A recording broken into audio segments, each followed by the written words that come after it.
note that today's materials can be found in the most recent advisory that's available at the link on this slide. The notice was sent out yesterday through the advisory listserv. This link will also take you to the sign up for the advisory, so if you're not on it, feel free to enter your email address into the box at the top of this slide, and you will receive a confirmation email that you'll need to respond to confirm your email address to start receiving the advisory. So if you don't get that, please reach out to your IT. That is how you get on the advisory listserv. Today's agenda is listed here. We do have 5 presenters, so we have a nice packed agenda. We do run from 9:30 until 12:30, and we will pause at the conclusion of each presentation to review the questions that have come through the Q&A and answer as many questions as time allows. As Juan said, please make sure that you're entering your questions into the Q&A and not the chat, because that is what we will be looking at throughout the presentation. We also ask that you really focus on the materials that are being presented to see if your questions are answered by the materials, and save your questions until the end. In addition, I just want to note that we're trying out today the survey feature of the WebEx. So at the conclusion of this presentation, you should see a survey pop up, and we ask that you give us some feedback on the conference overall, on each of our presentations, and on any future topics that you think would be helpful in doing your job for us to present on at OPWDD. And those could be for consideration for either this quarterly conference or also our twice monthly information sessions. All right, so to get started, our hot topics for today, I'm going to skip down to the 4th bullet first, because we do have slides on the first 3 bullets that I'll get to after we go through this slide. So to begin with information sharing, the information that I'm going to go through, I'd like to highlight that this was shared pretty much verbatim through the version 5 FAQ that was sent in April to the CCO leadership. So what I share right now, if you would like to see it in writing and like to further review it, please feel free to follow up for that FAQ, again, the version 5 FAQ. Regarding information sharing, we just want to highlight that when an individual chooses to withdraw voluntarily from your CCO, that they want to withdraw their consent for enrollment and sharing information with your CCO, that they will complete, as you know, the required forms, either the DOH 5058 for adults or the 5202 withdrawal forms for children. And on the date that this DOH form is signed, indicating that the person is ending their enrollment and consent to share, is the date that the enrollment ends for that service. So the care manager must be working closely with the individual and their supports to ensure that they understand this process. Additionally, for continuity of care, when the individual is transitioning to a new CCO, the existing CCO that they're withdrawing from will need to have the authorization for release of health information pursuant to HIPAA form signed. And you'll see the link on this slide right below information sharing will take you to that form so that you can print and have that on hand. So the person will need to sign that form to allow for continuity of care with the sharing of information with the CCO that they are transitioning over to. So just an idea of how this flow looks, the person indicates that they would like to leave your CCO and enter into another CCO, that you work in partnership with the receiving CCO to ensure that that connection has been made and that they are ready to take on providing services to that person, that they've been in communication, and that you're working closely together, so when that person signs the DOH form to leave your CCO, that they are connected with the new CCO and that you've worked together also on coordinating within the choices system that you submit that CCO to for withdrawal at the end of the month, and the new CCO has submitted within that same month the CCO1 to allow enrollment for the first of the month following the withdrawal from your CCO. And within signing that form, making sure that the HIPAA form has been signed to allow for that continuity of care and record sharing. So as I said, this is outlined in the version 5 FAQ, but we just want to highlight this process to allow for information sharing when somebody is choosing to leave your CCO. The next item, LCED, the level of care determination redetermination. It's a CCO requirement, a requirement of care management that within 365 days that the LCED redetermination must be completed and the date uploaded to choices using the LCED date transmittal form. So you'll see the link here, and we've shared this before, but we really want to make sure that people are aware that this link will take you to the choices page, and you scroll down to CCO information and you'll see a link to the user guide for the transmittal form. It's the same place where there's other user guides for completing the CCO1 and CCO2 and the document sharing. So please make sure that you're familiar with this form, that you submit. All it does is transmit that new date into choices so that we have the accurate date in tabs. So you need to make sure that the redeterminations are being done on paper and signed on paper within 365 days, and that date is being transmitted into choices using the LCED date transmittal form. All right. So on our next slide, as I said, the first bullet from our hot topics, we're going to continue to highlight the location of the CCO provider policy guidance manual. And the link here, and we prefer that you use this link because it's always going to include any updates to the policy manual. So it'll take you to the link on the DOH page so that you can review that, but it also lists any of the updates to the policy manual, which are very important to review and be familiar with. So you'll see listed here the 3 updates that we have at this time.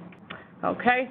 Also, our Regional Office Care Coordination Support Liaisons, also called our CCSLs, just to make sure that everybody is aware of this function within the regional office and has the links to the contacts, that this is the contacts within the regional office that you can reach out with questions regarding program requirements and issues with enrollments and withdrawals through the regional office. So this is their contact list. The contact list is available at this link, and it's updated as changes occur. Our next slide, this is a new feature of our website that you'll see on the main page, that there's a button for questions about care management, and it will take you to this page. And these are CCO care management contacts.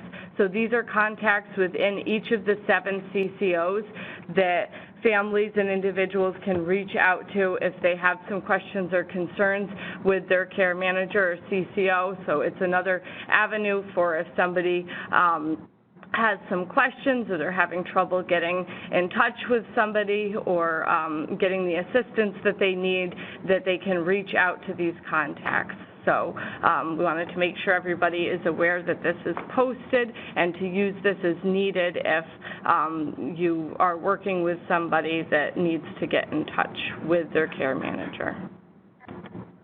Okay, so we are going to move on to the Medical Indemnity Fund presentation that will be done by Elena DeStefano. And I just want to highlight that it did say Medicaid and that was a typo. So that has been corrected to say medical in the presentation today, but that the materials you received yesterday did say Medicaid. So please note that.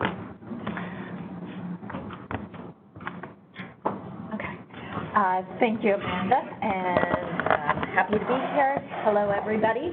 I am here to talk about the Medical Indemnity Fund, and the reason I'm here to talk about it is because it's come up a couple of times recently that there have been confusions about what it is, what it does, who's covered, why it isn't Medicaid, so I figured I would try to answer some of these questions.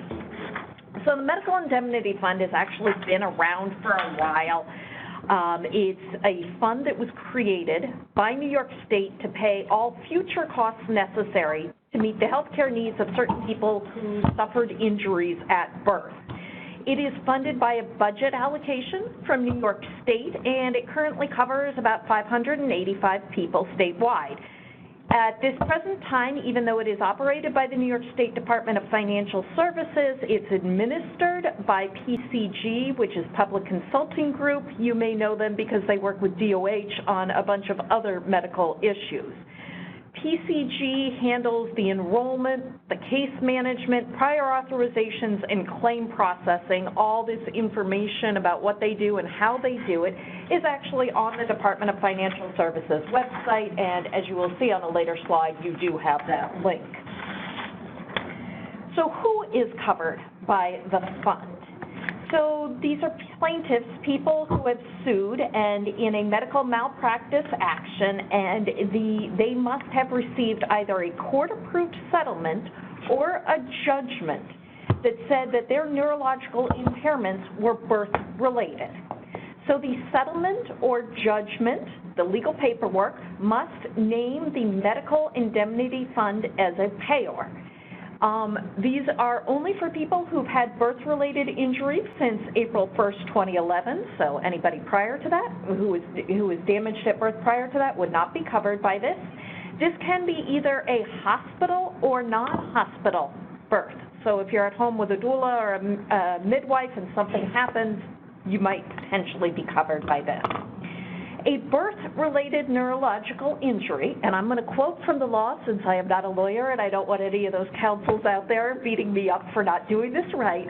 The quote from the law is that this is an injury to the brain or spinal cord of a live infant, and that this injury was caused by the deprivation of oxygen or caused by mechanical injury that occurred in the course of labor, delivery, or resuscitation, or by other medical services provided or not provided during the delivery admission that rendered the infant with a permanent and substantial motor impairment or with a developmental disability, and they define that term as developmental disability the same way we do, which is under mental hygiene law.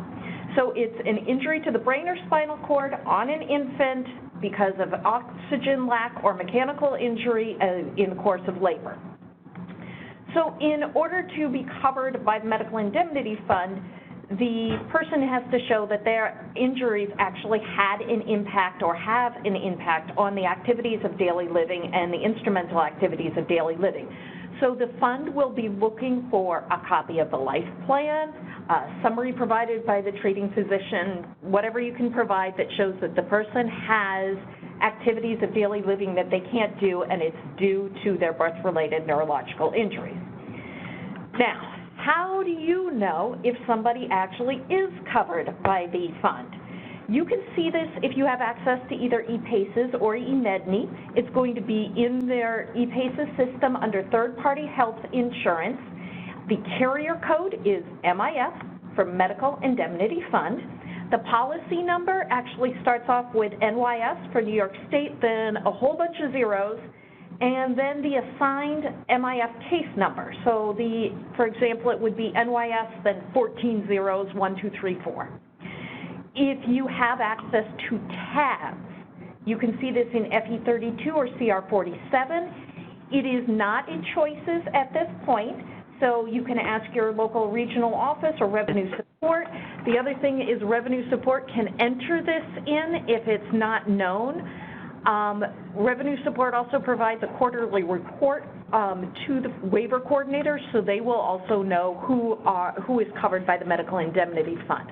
I found the best way, however, to find out if somebody is actually covered by the Medical Indemnity Fund is to ask the family. If the person has a birth injury and they are born from 2011 or later, are they covered by the Medical Indemnity Fund? Do they have a card? Because the Medical Indemnity Fund does issue a card that you can take to providers. So what services are covered by the fund? Well, pretty much everything on the screen here, so it's an awful lot of stuff that the fund does cover. The fund will cover or reimburse the cost of healthcare services, supplies, equipment, and medications that medical professionals have determined are necessary to meet the individual's healthcare costs. In general, it's the stuff on the slide plus any costs related to services or supplies that the fund deems necessary. What's not covered is OPWDD services. Any residential or habilitative services are not covered by the Medical Indemnity Fund. You still need Medicaid. The Consolidated Children's Waiver, previously known as Care at Home services, are not covered. You still need Medicaid for that. Early intervention, IEP services are not covered by the fund. Anything that would be covered by the family's health insurance, if the family has health insurance, should be covered there first. If you look at the service listings, however, you could wind up getting respite from OPWDD, you could wind up getting respite from the Medical Indemnity Fund. You probably wouldn't get respite from the family insurance, but you might get a home health aid through the family insurance. You could also get the home health aid through Medical Indemnity Fund, but probably not the waiver of Medicaid. So, for the care managers out there, this is yet another juggling act that you have to do on top of everything else that you are doing. You have to sit there and say, if somebody has this Medical Indemnity Fund, what services do they need? Are those services first covered by the commercial insurance? If not, then you can move to the Medical Indemnity Fund, and if not covered there, then you would look at Medicare and Medicaid to cover those services. I will repeat, because this has come up twice in the last month. Do not close somebody's Medicaid because they have the Medical Indemnity Fund. Do not fail to recertify Medicaid. Medicaid will cover additional or other items than the Medical Indemnity Fund does. The Medical Indemnity Fund is not a substitute for Medicaid. So, I will pause now for questions, but if you have other questions that I can't answer or you find yourself needing further information later on, these are the websites. The phone number there is for the CGS, the lovely folks who run the fund, the Public Consulting Group, and they should also be able to help you and redirect you, provide the forms, the authorizations, all that kind of stuff. So, we'll pause a moment. We did receive a question. Can a person have a medical indemnity fund and also a trust with money they receive through a lawsuit for a birth injury? It's possible. A lot of that depends upon how it was set up by the court and by the judgment. So it's not something that we run across every day, but you need, as a care manager, to ask if the person has a trust. Was it because of a birth injury? Did they participate in the Medical Indemnity Fund? And if they did participate in the Medical Indemnity Fund and also have a trust, then you are faced with yet another fun juggling act of figuring out what services are going to be paid for by what. However, please remember that most supplemental needs trusts are set up so that they do not cover services that are otherwise covered by health insurance, Medicare, Medicaid, or the Medical Indemnity Fund. So the family may need to make sure that that supplemental needs trust is used as a last resort. Thank you. We're just going to pause for one more minute. We did receive a couple more questions. The question, Elena, was to confirm individuals with MIF can get respite via the MIF and HCBS waiver. Can they also get AT or EMODs via the HCBS waiver? And the answer is basically yes. It does require coordination. I actually have a little note here that respite is limited under the MIF to only 1,080 hours per year. So you would probably access the MIF respite, then you would turn around and access OPWDD respite, but it is important that you make sure that the folks at OPWDD know that you are accessing MIF respite as well. So this all goes back into coordinating the services and making sure you don't have duplicative services. And I think that kind of covers, the other question was, in terms of authorization for services for OPWDD that are covered through the MIF, should care managers be accessing those services through the OPWDD waiver or the MIF first? So MIF first. Okay. Yes. And just so you guys know, I know there was a brief question about this, but for EMODs, only the primary home is covered under the Medical Indemnity Fund. I don't know if that's the same for the waiver, but, and the VMODs and assistive techs are under the MIF. They are very similar to OPWDD standards, but you would access those first before coming to the OPWDD HCBS waiver. I did also get a question about how do individuals access this, get connected with it, if they fall into the eligibility criteria that you outlined. Right, so if they have the court order judgment that says that the MIF is assigned responsibility for them, they're going to send that judgment, the paperwork, and an enrollment form to the Department of Financial Services. If you go to the website, that will kind of take you through the process. They have some FAQs, they have how to enroll, they have all the documents right there on the form. So please have the family or yourselves take a look at that website. We did also receive a question about the MIF in regards to self-direction budget. We do not have a self-direction expert in the room with us today, so if you could please email your question to the self-direction mailbox, they should be able to help you. And those are all the questions. All right, thank you very much, Elena, we appreciate it.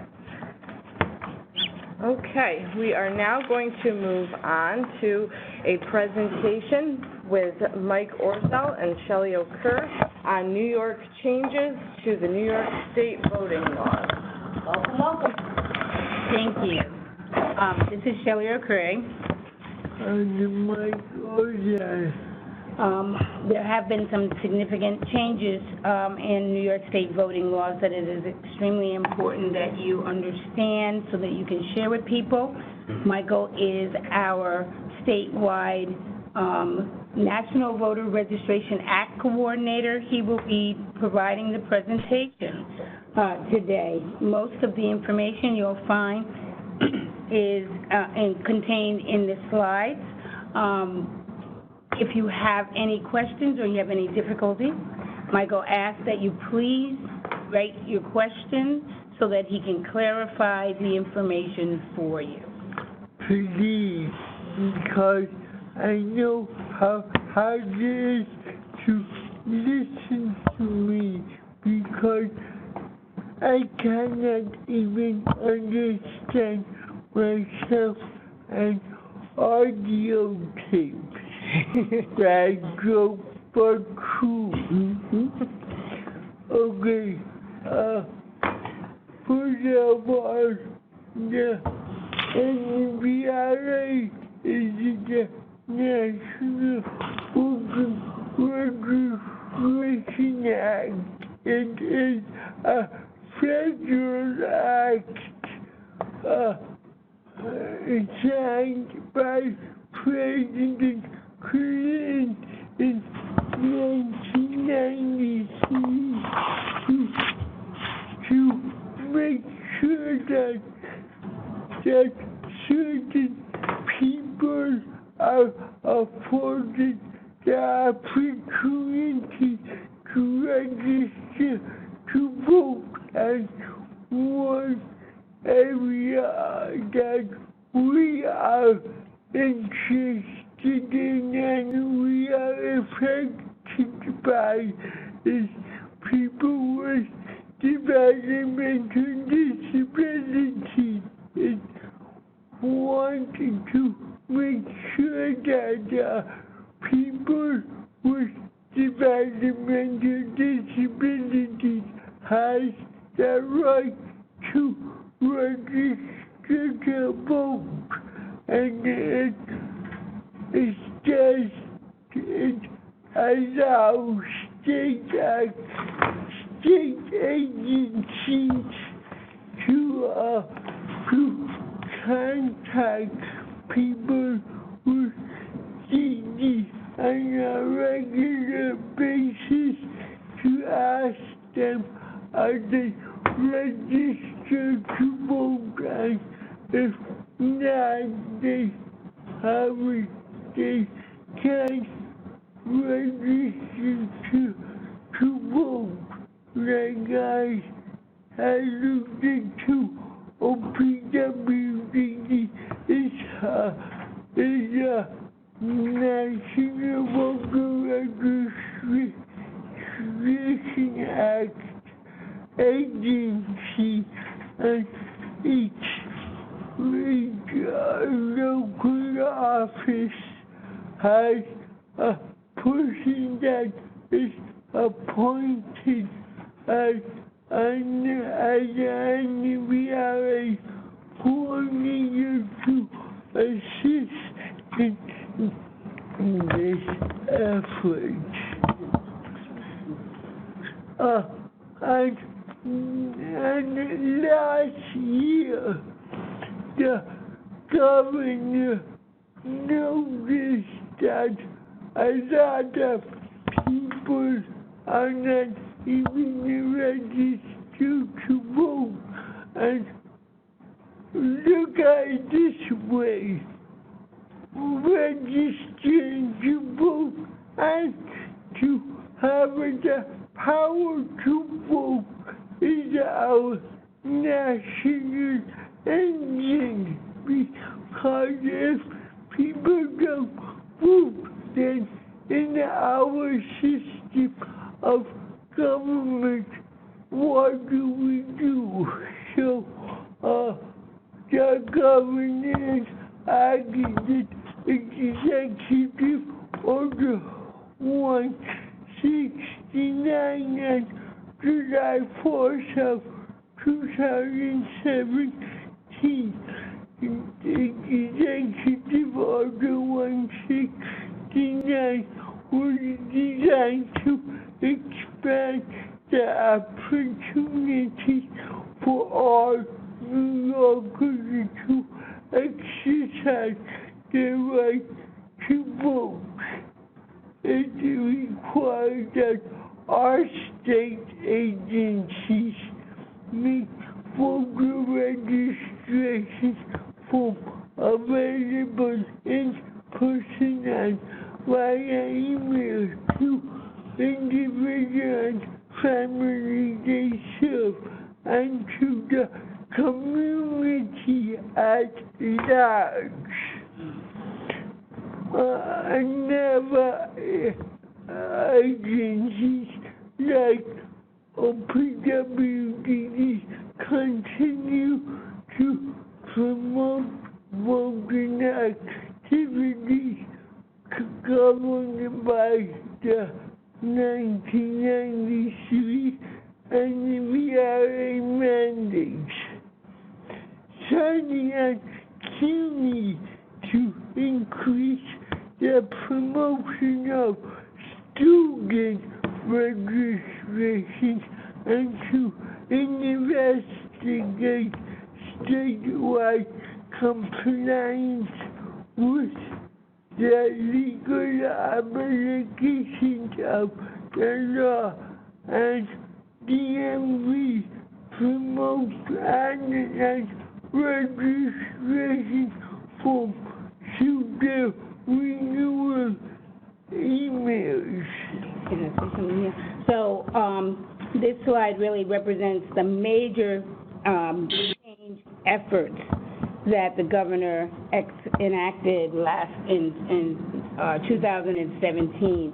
OPWDD, as Michael has indicated, was already a national voter registration agency and focused largely on people with developmental and intellectual disabilities.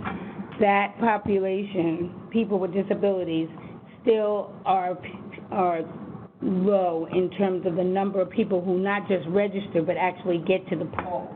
However, 169 is really designed for everyone. So as a state agency, we are charged with meeting the needs of people that we serve to help ensure that those who want to register to vote can, but also to educate others in our field, staff, families, etc., on some of these new laws as well. The governor's intent is to expand voter registration across the state at all levels. Yeah, right. Okay. Okay, yeah. Next slide. Yeah. And again, earlier this year in January, the Governor Cuomo announced a new mortgage reform design to enhance mortgage accessibility for New Yorkers to make sure that our system remains free and transparent to modernize New York antiquated mortgage system. Now, here are some of the new system that we are under right now. Early voting. New York County will offer early voting to begin 10 days before Election Day. Early voting sites. Each county will be required to offer New York voters access to at least one early voting poll. Early voting hours. Each county early voting site will be open at least 8 hours on the weekdays and 5 hours on the weekend to cast early ballots. Federal and state primaries. State and federal primaries will be combined. Before this law was enacted, New York State was one of only 13 states that did not offer early voting. These voting reforms that Michael is telling you about, and you're going to hear more about them as we go on, they are immediately in effect. So it's really important that people understand that these early voting reforms that the governor enacted in January begin this year.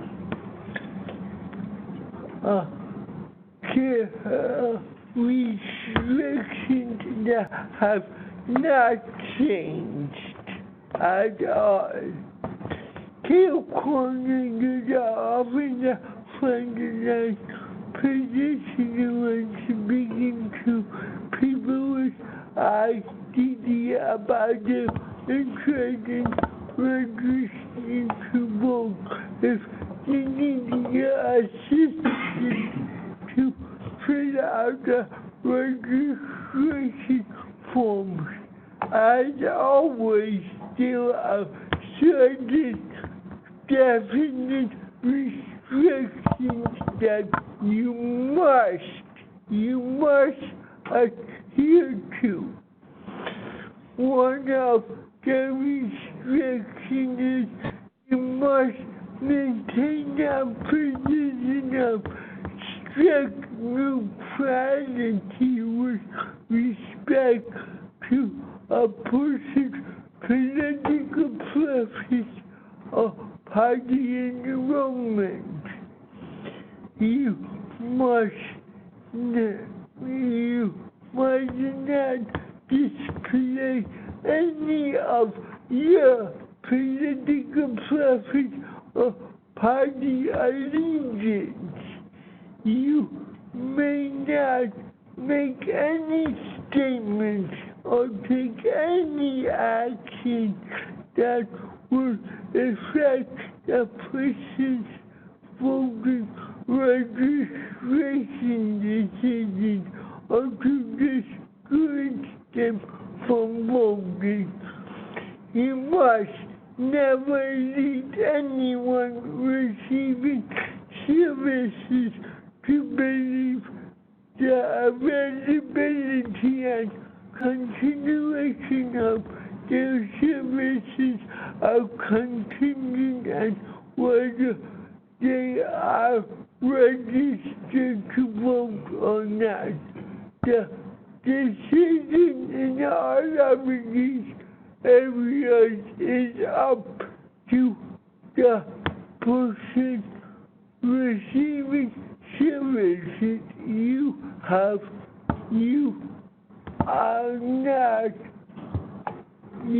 cannot sway them one way or another way to do what they are going to do. Your role of care coordinators are, as always, to be a conduit and not to impose any of their thoughts and feelings, but to offer assistance in helping people to fill out their forms if they so ask, and to assist them in some kind of a plan to make sure if they've registered and want to vote, they can get to the polls. But you have to be extremely careful, and I think Michael covered it very well on that slide, that your opinion in this matter does not matter. It is your role to support the person and what their position is. And sometimes that might be getting them to places where they can get information about the candidates, getting them to like League of Women's Voters, or there's candidates who are presenting oftentimes, or news stations. We have spoken to many self-advocates who enjoy watching that politics on TV, and they want to turn that into action. So your job is really just to support them in the best way they want to acquire the information, so they may make an informed decision, as any other New York State citizen, on who they would like to see in office. Okay, where are we now? OPWD continue to do activity promote 169. We are developing strategies to fill the reform Governor Cuomo put into place this year with individuals, family, and all New York State stakeholders. Presenting these changes to you as the care managers is our initial step. We have been invited back to highlight the voting changes dependent, but it is important for you and those you support to understand the current reform. As always, it is important for you to assist people to register to vote. It's even more critical that their engaging planning will necessary to ensure that they can get to the polls on election day and fulfill their rights as voting citizens to cast their ballots. And I just noticed, Mike, that we wrote on Election Day. However, Election Day is now... Election 10 days. Yes. So, like, making our changes. And it should be easier because we have now a 10-day window. So, but if you want any more information for clarification on the voting laws and how they relate to the people that we serve, you could contact me at the emails and your screens, or if you have trouble understanding me, again, as I said, an audio tape I cannot understand myself. So please email me and I will respond. Thank you.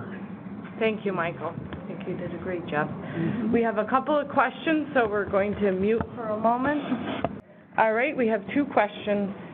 If someone has a legal guardian, are they legally able to vote? You have to look at the legal guardian papers because in it should state if the person is legally competent or not for voting. What I was told is I was told by the state board to have the person register if it's the choice of the person, and then mail in the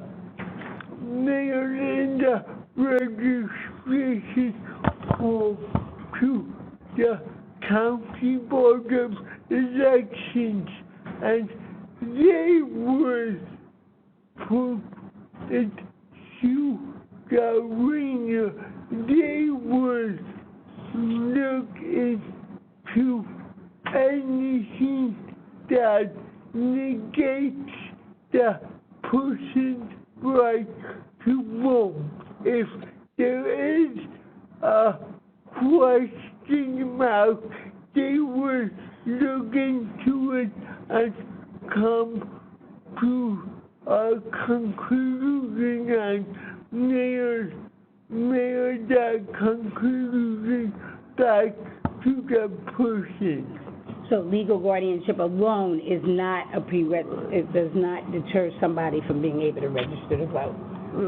Fill in the application, send in the registration form. Competency is determined separately, and people will be notified if they are deemed incompetent to vote. It has nothing necessarily to do with legal guardianship. We did get another question, but we also got many comments from attendees that said thank you so much for your presentation and that they really appreciated it and that they're going to encourage the people they support to register to vote. One of the other questions we did get, which I think piggybacks on to what you discussed earlier about not pushing your own thoughts and views, is do voting sites allow individuals to be assisted by staff or family members while in the voting booth to actually complete the ballot? With this one, I'm going to look into the current law because it's in the previous law there is something with union officials, but I don't know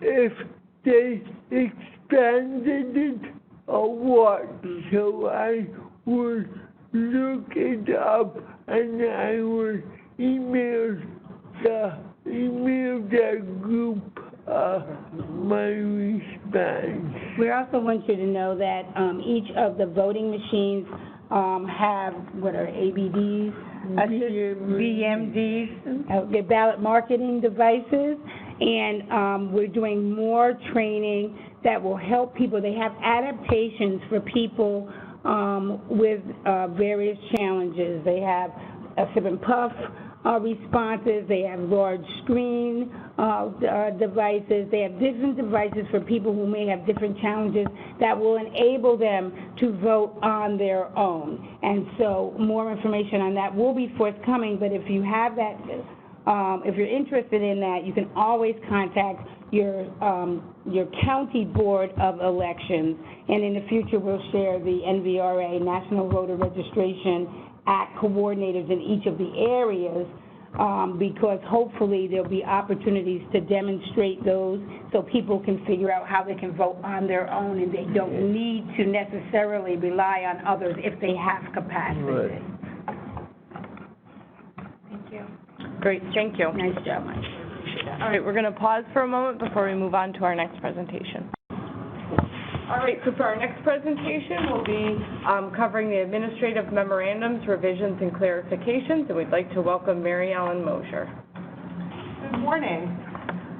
I'm going to walk you through some of the major changes and clarifications within these two revised administrative directives or memoranda, number 2018 ADM 06R, the Transition to People First Care Coordination, or otherwise known as the overarching ADM, and 2018 ADM 09R, the Staff Action Plan Program and Billing Requirements. Both of these ADMs were reissued with changes on May 9th of 2019, and they are available at the link that you see on the PowerPoint slide. Next slide. So the first major revision is to the transition period for health home care management and basic HCBS plan support.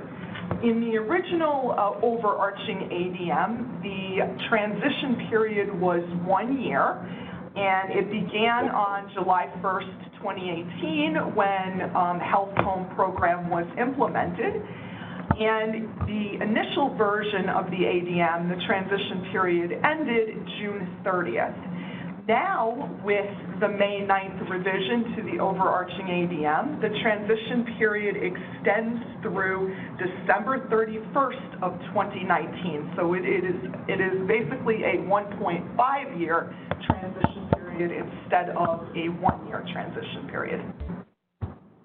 So what that means is that this revised transition period extends the timelines for the initial life plans and staff action plans to be in place for individuals who transitioned to CCOs, Care Coordination Organizations, on July 1st of 2018. So for those individuals who transitioned from MSC to the Health Home Care Coordination Organization program, all life plans must be finalized no later than December 31st of 2019. And for those individuals transitioning from an ISP to a life plan, a staff action plan must be in place no later than March 1st of 2020. Now, even though these timelines have been extended, there's still an expectation that life plans and staff action plans be done, as soon as possible. So we don't want folks to wait until December to finalize life plans and to get staff action plans rolling. But these timelines are kind of the end of the transition period. Next. So the revised timelines do not apply to individuals who are new to the OPWDD service system. These revised timelines only apply to individuals who transition from Medicaid service coordination who are already in the OPWDD service system. For individuals that are new to the OPWDD service system who came in to the CCO Health Home program, life plans for new individuals enrolled after October 1st, 2018 are due no later than 90 days after CCO enrollment or HCBS waiver enrollment, whichever comes first. And for this group of new individuals to the OPWDD service system, staff action plans must be in place no later than 60 days after the start of the habilitation service or the life plan review date, whichever comes first. So it's important to distinguish the transition group of individuals who were enrolled in the CCO on July 1st, 2018, from individuals that are new to the OPWDD service system who are getting enrolled after October 1st, 2018 for these time frames. For individuals who were enrolled in August of 2018 or September of 2018, there was a little bit of a longer time period. I believe it was 120 days for those individuals who have a life plan done. But it's important to know what these time frames are for new individuals. Next. So another major change with these revised ADMs is with regard to the definition of a finalized life plan and what's involved in a finalized life plan. So this revision is in the overarching ADM, otherwise known as Transition to Care Coordination. So the new policy states that a life plan is finalized when it is signed by the care manager and the individual receiving services and/or his or her representative. And the individual and/or his or her representative may be done by a signature, email, or other method agreed upon between the care manager and the individual and/or his or her representative. So the prior policy was that in order to finalize a life plan, the providers that were involved in implementing the life plan needed to also sign off on that life plan in order for the life plan to be finalized. So this is a change. It's a very important change. A life plan can now be finalized when it's signed by the care manager and the individual receiving services and/or the representative of the individual if the individual is not able to provide their sign-off.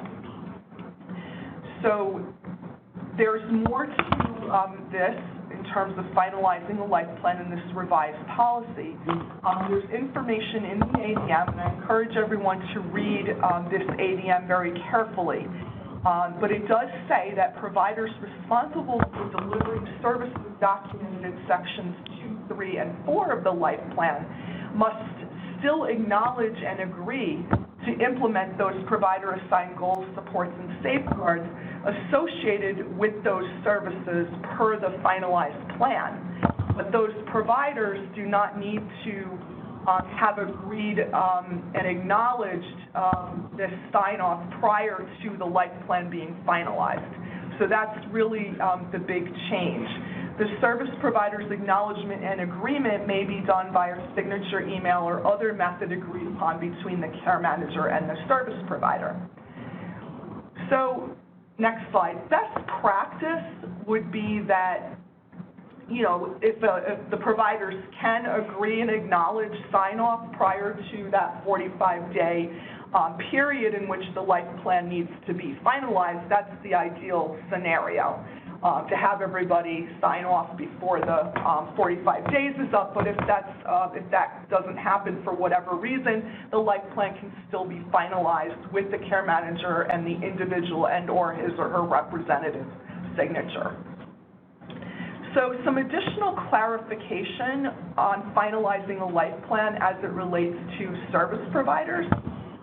Service providers should demonstrate due diligence in working with the care manager, the CCO, OPWDD, and any others necessary to correct any inaccuracies in the life plan as soon as possible if these errors are, as soon as possible when these errors are identified. So that due diligence should be documented, showing that the service provider made timely efforts to correct any inaccuracies. And examples of documentation to show this due diligence can include notes in the individual's monthly summary, email documentation, notes on phone calls, or other kinds of documentation. Next slide. So related to finalizing a life plan, there is now a dispute resolution process in the overarching ADM or Transition to Care Coordination ADM. And this dispute resolution process basically is designed to give a pathway when there are disagreements in the person-centered planning process with regard to what is going to be in the person's life plan. So the dispute resolution process that is outlined in the ADM basically states that any disagreements identified during the life plan meeting, or, you know, sometimes these things come up after the life plan meeting as folks work to agree to a finalized life plan, that these disagreements be attempted to be resolved during person-centered planning processes, person-centered discussions, you know, et cetera, during that 45-day period. And, you know, as we've talked about previously, and provider and care manager collaboration is very important to start that process early on. And the person is has the ultimate say over what goes in their life plan. So none of that changes with the dispute resolution process that's in the revised ADM. However, this just does give a path forward to try to resolve any disputes. So what is that path? So through person-centered planning, there's discussion, negotiation to try to get at that resolution. If resolution can't be reached during the person-centered planning process, the CCO implements its internal dispute resolution process. Every CCO has to have a written dispute resolution process, and that usually involves the chain of command of the care manager and trying to work through you know, those issues through that chain of command in the CCO, or it might involve, you know, depending upon what the disagreement is, getting clinical, you know, CCO staff involved, or other, you know, methods to get at the resolution depending upon what the disagreement is. If the dispute resolution process of the CCO is not successful in resolving the disagreement, technical assistance can be provided by the DDRO. Amanda talked earlier about those CCSLs, those care coordination support liaisons that are in every DDRO. That would be the place to start if technical assistance is needed to help resolve the disagreement. So the life plan still has to be finalized within that 45-day time frame from the life plan meeting. So what happens if the dispute is still unresolved? What happens is if the disputed element is a new goal, support, or safeguard, so it's something that previously was not included in the person's plan, either the person's ISP or their life plan, then the description of that new goal, support, and safeguard that is being disputed would be described in what's known as the IDT summary of the life plan. There is a section in the life plan called the IDT summary, and that's where that dispute would be described in detail. That goal or support would come out of sections 2 or 3 of the life plan if it is new, if it had not previously been part of the person's plan. So what if the disputed element is something that had already been implemented for the person and was already described in the person's ISP or life plan, but it's being disputed by a party to the proceedings of the person-centered planning process. So what happens then is that goal, support, or safeguard is still described in the IDT summary of the life plan. So either way, there's going to be a description in the IDT summary of the dispute. But if that element had already been agreed to as part of the person's prior ISP or life plan, that goal, support, or safeguard is going to stay as described in sections 2 or 3 of the life plan. So you're documenting in the IDT summary a description of that dispute.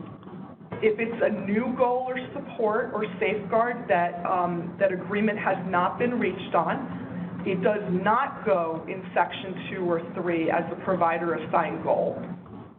If it is something that had previously been agreed 2 and was implemented for the person, it stays in Section 2 or 3 of the life plan. It is still described as the disputed element in the IDT summary. So that's the documentation required for the dispute resolution process.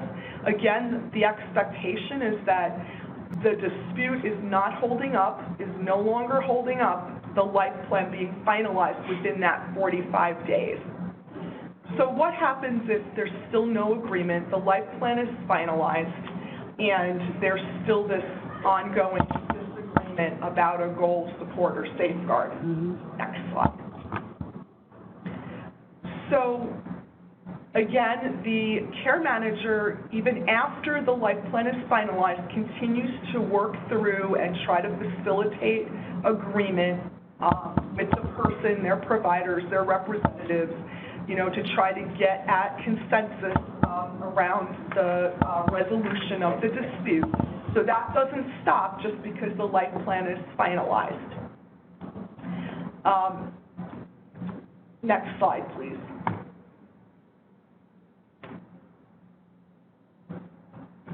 Next slide's not coming up on my screen. Dispute resolution during the life planning process? Okay, thank you, I see it, sorry. So providers are still going to acknowledge and agree to deliver the provider-assigned goals, supports, and safeguards associated with the services they are providing per the undisputed goals in Section 2 and 3 of the life plan. So basically, the expectation for providers is even if there is a disputed element that's described in the IDT summary, the providers are still expected to acknowledge and agree to that life plan. So they're basically agreeing to disagree with that disputed element as it's written. And so the life plan, again, is not held up. It can be finalized. The providers then begin working on the staff action plan, and those staff action plans are developed and signed by habilitation staff and forwarded to the care manager via the agreed-upon mechanism for prompt communication. In addition, this is an important point because I don't think it's clear in the ADM, but the staff action plans should also be provided to the individual and his or her representatives and any other parties agreed to by the person and his or her representative. That's really important, and that is in the person-centered planning regulations that OPWDD promulgated. So we just wanted to emphasize that point, that the ADM, the billing standard for staff action plans, is that staff action plan be provided to the care manager within the 60-day time frame. However, it should also be provided to the individual and his or her representatives and anyone else that the person specifies that they would like to have a copy of that staff action plan. So next slide, back to dispute resolution during the life plan process. So once the life plan and the corresponding staff action plans are finalized, if an element remains in dispute, again, sometimes the staff action plan and the detail on how a support would be implemented, a support or safeguard would be implemented, might help bring things into perspective for how the dispute can be resolved. So that is something that we're hoping that can happen if the disputed element remains unresolved through the life plan finalization, that perhaps it can be dealt with through the development and implementation of the staff action plan. But if that element remains in dispute and no agreement has been facilitated by the care manager and the individual and his or her representatives and providers, then any one of these parties may initiate due process proceedings pursuant to the 633.12 process as an objection to a plan of service. Now, this is an important change because previously an individual and or his or her representative could bring an objection to a plan of services under 633.12. but a provider could not initiate a objection to a plan of services per 63312. However, with this revised ADM, it gives providers the ability to initiate a 63312 objection to a plan of services as well, as the individual and or his or her representative. So that's an important change to note. So if all else fails, and there's been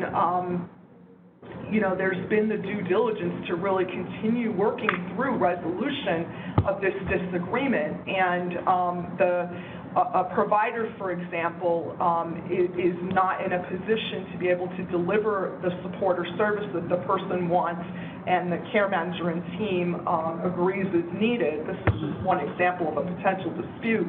Then the provider now has the ability to bring an objection to a plan of services. So during the pending due process proceeding under that 63312, all other elements in the finalized life plan and staff action plan need to be implemented.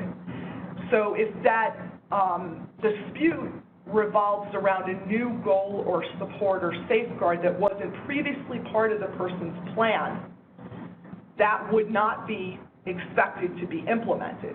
However, if it was something that was previously part of the person's plan, the expectation is that the provider will implement that until there's a decision under the due process proceeding process. So I know that's a lot to have gone through with the dispute resolution process. Again, I encourage everyone to read the ADM carefully. This section is in ADM 2018-06R, released on May 9th for the revisions, and it is on page 5 and 6 of that ADM. So I tried to go through that and summarize that for you, but I think it is necessary to actually read what the ADM says, because that will help bring this into perspective for folks. So now we're going to turn to another major change in these ADMs that is important, suspension of certain billing standards during the transition period. So again, the transition period runs through December 31st, 2019. There had been some concerns along the way early on with the implementation of the electronic life plan and the information technology systems that were in place at the time of implementation didn't always reflect accurately what the life plan needed to say in order to support providers billing for services. So the revisions to the ADM suspend these billing standards for any life plans that are finalized on or before December 31st of 2019. So what is suspended as a billing standard is the accuracy of the waiver service name. So in some cases, the correct waiver service name was not available to be chosen in the information technology. So one example is residential habilitation. If a provider is delivering residential habilitation, that life plan needed to say residential habilitation. However, it was not an option in the information technology. So the option that was available was IRA, 9 to 12, for example. So what this ADM is allowing is that even though ResHab is what needs to be stated for the billing standard, if the life plan says IRA instead of ResHab, that is going to be acceptable for any life plans that are finalized on or before December 31st of 2019. Another example is supported work being listed as the service instead of supported employment. So if supported work is listed instead of supported employment, that's acceptable. So what the ADM is saying is that basically any version of the waiver service name that was available, even if it wasn't accurate, is acceptable for those life plans. Now, I know a lot of this has been fixed and updated in the information technology, but for those early life plans, there was not that option to be accurate for some of this. So those life plans do not need to be changed. They can remain in place until they are revised, and then the updates would take effect for the correct and accurate information. So what we had asked is that care managers identify the correct name of the service provider and service name in the comments section to support provider billing claims if the accurate name was not available in the IT. So another suspended billing standard element has to do with the frequency, duration, and effective date of how the waiver services are identified in Section 4 of the life plan. These elements were also somewhat problematic in the early life plans. So we have suspended these elements from being a billing standard for any life plans finalized on or before December 31st. So all life plans created or amended after the transition period must comply with all regulatory and policy standards. So best practice would be as life plans are reviewed during that 6-month or semi-annual period, that any inaccuracies be, fixed at that time. But, should that not happen, the provider is protected for all life plans that are developed and finalized through December 31st of 2019. Okay, next slide. We are on it.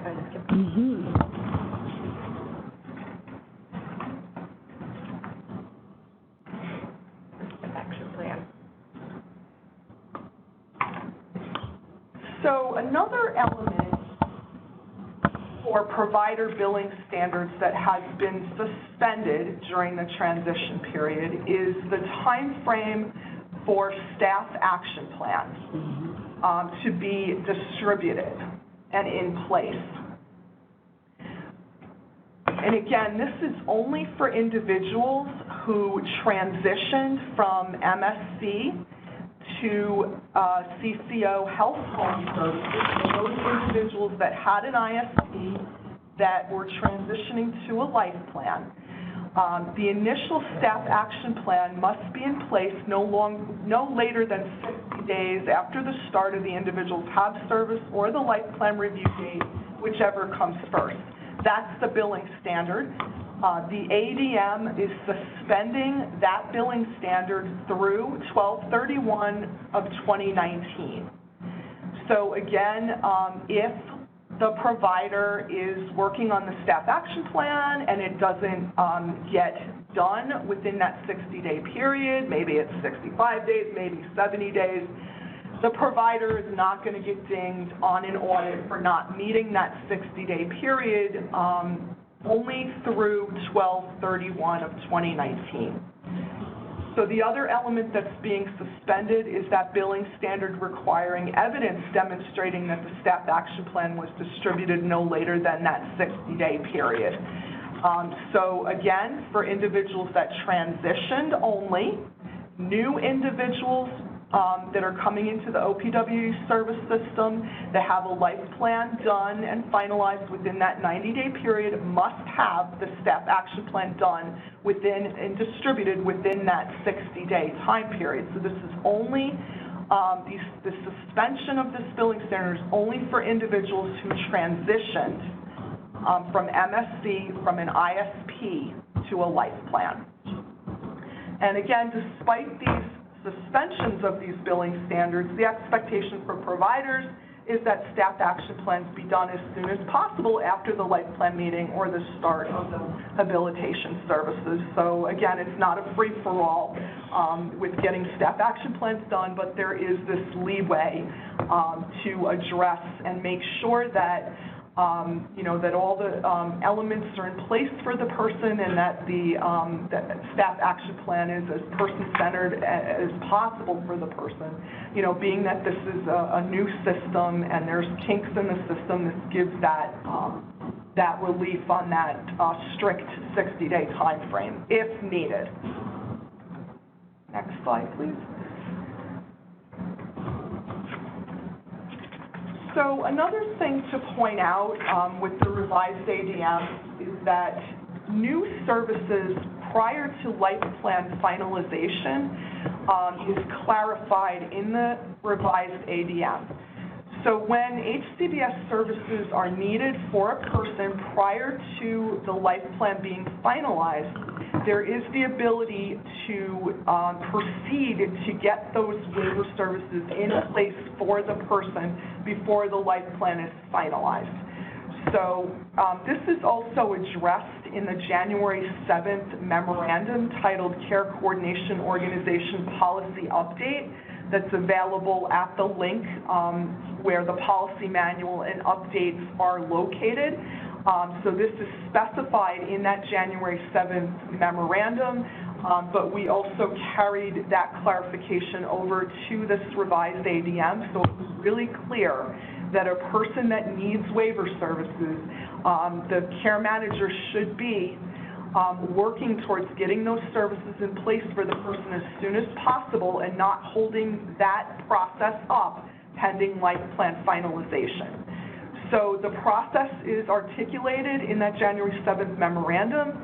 The documentation that can support waiver services for provider billing prior to life plan finalization is the DDRO approved request for service authorization form and any documentation that supports that service authorization request.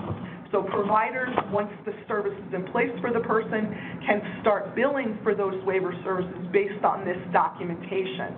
They do not have to have a finalized life plan in place to support the billing for these services. So the most important thing, what this all means, is getting the person access to services that they need as soon as possible.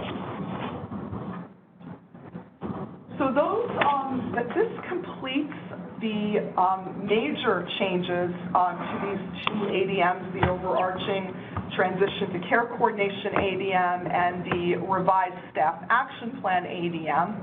I went through the major changes. There's some other things that are in there that might be helpful to you, so I, again, encourage everyone to take the time to read these revised ADMs. It's easy to see what the changes are when you read them because they are underlined in the revisions that were issued on May 9th.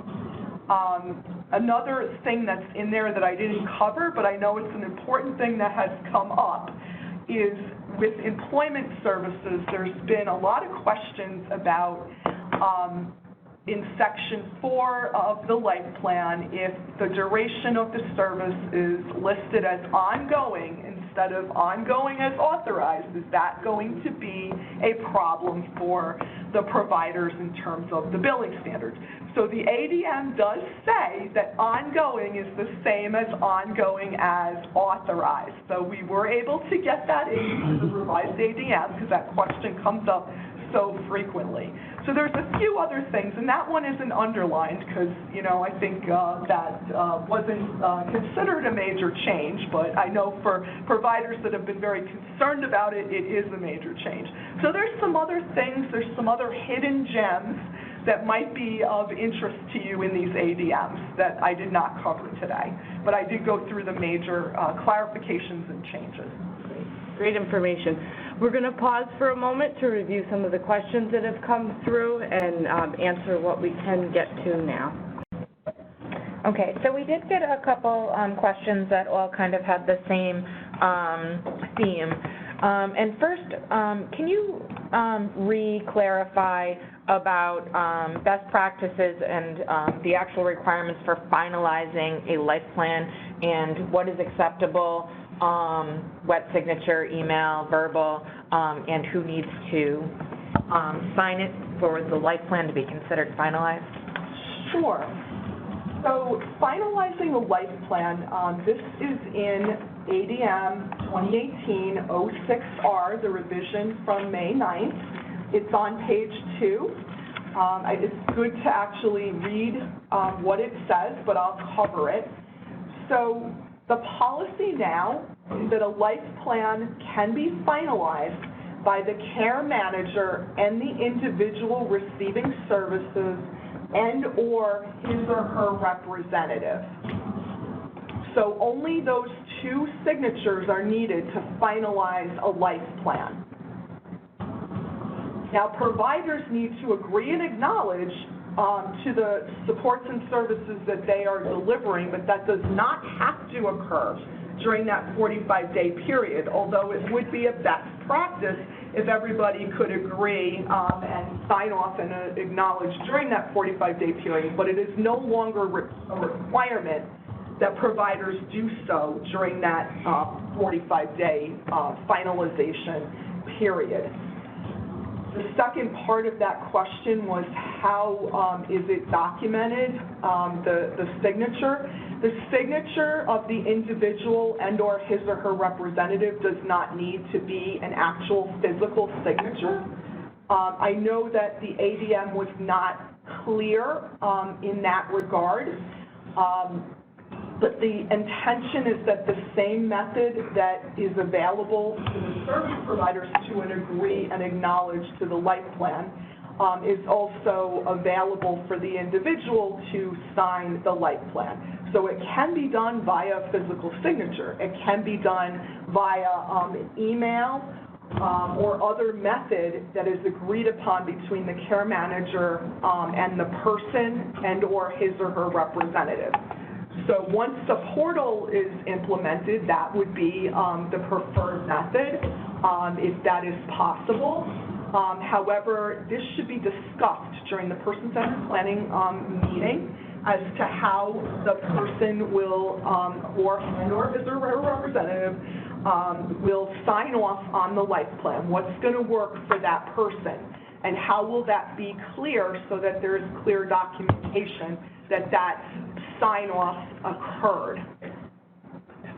Okay. Was that clear, or did you want to add anything? Nope, I think that's great, Mary Ellen, thank you. But just to piggyback on that, who is actually considered a representative? Okay, so that could be the person's legal guardian. It could be the person's designated advocate if the person does not have a legal guardian. We're going to be clarifying that question because it is coming up quite a bit with the CCOs. We're developing a written response to that. There is a definition of an advocate in I believe it's the glossary for the HCBS waiver regulations for OPWDD. That we think would be a helpful clarification as to who a representative could be for the person. But obviously, if they have a legal guardian, that is the person's representative. Thank you. When will all of the providers be made aware of these life plan changes and the ADMs, or have they already been? We've been doing quite a bit of education through the provider associations around these revised ADMs. I think folks are aware that there's a monthly provider association meeting that OPWD has with the associations.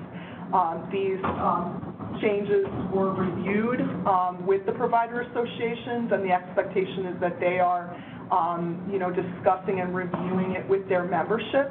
However, there have been meetings across the state with provider association and regional office staff and central office staff have covered these changes. We're always happy to try to accommodate any requests to cover this material in various meetings if that can be worked out. Can you please confirm that all of the information that you discussed today applies to individuals enrolled in CCO care management and not those enrolled in FIDA IDD? This information is applicable to individuals that are enrolled in care coordination organizations. Another question that came up a lot is who is responsible for distributing the staff action plan to individuals and the other providers involved in an individual's life? The staff action plan should be distributed by the provider who developed and wrote and is implementing the staff action plan. Can we just pause for 1 second? Okay, we did get several questions about the Willowbrook CAB and their participation and signing of life plans. Okay, so OPWDD recognizes that there's still concerns with agreeing to life plans for Willowbrook individuals, and our OPWDD leadership and counsel's office is aware of the concerns and is trying to work through them with CCOs and the CAB.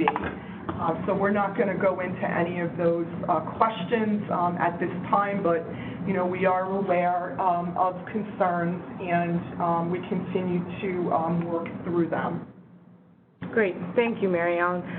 We did receive a lot of questions today, so I just want to note that we do review these and take the trends and the areas that have come up today to inform our future guidance and training. So please recognize if your question wasn't spoken to today that we do review the areas that people are still confused or in need of guidance to inform our future information sessions and other conferences. There is, as you can see on this slide, the email box for care.coordination@opwdd.ny.gov as a resource to reach out with questions. We do ask that you work within your agency to reach out to your supervisor and your leadership on some of your questions to see if they've been provided with previous guidance or if they can assist in understanding how to solve some of these dispute resolution problems or some of the technical issues that you might be having with your plans. All right, thank you very much, Mary Ellen. Okay, we're going to pause for a moment to pass the ball to Sally, who will be our next presenter, Sally Berry, presenting on the children's waiver. So this presentation is a kind of very high-level overview of the children's waiver that went into place the beginning of April. And I'm sure we'll be revisiting this with you later on at future quarterly meetings as the children's waiver gets cemented and we develop all the information and the tools that are needed to support it. But the children's waiver, as I said, was put into place when effective April 1st of 2019. And the intent in doing this consolidation of all of the various waivers that address children's needs was to try and streamline things, to streamline the eligibility processes that were involved, and to streamline the benefits that were available to all the populations that were in the previously different waivers, and also to connect individuals, families, and children to health home care management. So the waivers that went into the consolidated waiver included our OPWDD's Care at Home waiver. It included the Care at Home waiver operated by DOH, the Serious Emotional Disturbance, the SED waiver that OMH operated, and then the Bridges to Health and the OCFS waiver, which included also individuals with developmental disabilities and medically fragile individuals. Excuse me. And a total of about 6,000 children were transitioned, who were in those waivers, were transitioned into the children's waiver as of the beginning of April. Next slide. The eligibility for the children's waiver includes, of course, all of those children who already transitioned into the waiver, who were in the previous waivers, as long as they continue to meet the HCBS eligibility criteria. Children also have to meet the target populations that are listed on the slide. Again, the list that we just went over, the serious emotional disturbance population, children who are medically fragile, children with developmental disabilities and medically fragile, and then children who are with the developmental disability and in foster care. And then all those populations, in addition, must continue to be at risk for institutional placement. Of course, the whole idea with the HCBS services is to support individuals in less institutional settings and more community-based settings. Next slide. The services that are, the eligibility for the services is also dependent on the requirements of whether somebody is participating in the health home serving children, which is the consolidated waiver, or for those populations that are eligible for OPWDD's consolidated waiver. And of course, most of the health home services are the same, but the eligibility is a little bit different. The primary difference being that for the CCO health homes, there isn't any age requirement, but certainly the health home is providing the comprehensive care management and offers the two options of the health home comprehensive, if you will, services, or if somebody doesn't want the overall health home care management, they can opt out and have the basic plan just for their HCBS services. And that's the same in the health homes serving children, the comprehensive care management. There's also an opt-out provision. If somebody doesn't want that overall health home management, they can opt to participate in the children and youth evaluation services, otherwise known as CES, and just have their HCBS services be a part of the care management. Next slide. At the end of the slide presentation, the last slide in this segment, there's a couple of resource links that we've directed you to, which gives a lot of information about the children's waiver. It's on the DOH website. And there's a comprehensive list, a chart actually, of services that are available for children who are in the waiver and the differences between the services that are available through the Children's Health Home Serving Children's waiver or our OPWDD waiver. A lot of the services are, of course, the same, but there's some differences that would be relevant for you to be aware of. And the chart has, again, a good distinction of the services and good definitions of them, so I encourage you to investigate that when you can. But the array of services are what you might expect: habilitation, respite, pre-vocational, supported employment, caregiver supports, et cetera. Next slide. As individuals sign up for services through the waivers, they can choose, depending on some limitations to the populations. For example, a medically fragile individual could choose to have their health home services provided through the health home serving children, or could opt to go to the OPWDD services. So there is some potential for movement back and forth as people make choices to possibly transfer from one waiver to the next. We're working on developing a smooth process for those transfers and hope to have that available quite soon. And I think we have one more slide with the resource information. So the list of health homes serving children is can be found on the DOH website, and also on the DOH website is the information, more in-depth information about the children's waiver overall. And the webinar we're having in the next few weeks, I'm not sure if we have a date for that, but we'll be looking at doing some additional training for health homes serving children and also for the DDROs. Thank you, Sally. We're just going to pause for a moment to review the questions. Okay. Okay, Sally, so we have one question that came in that Angie's going to ask. What is the benefit for transitioning a child to one or the other waivers?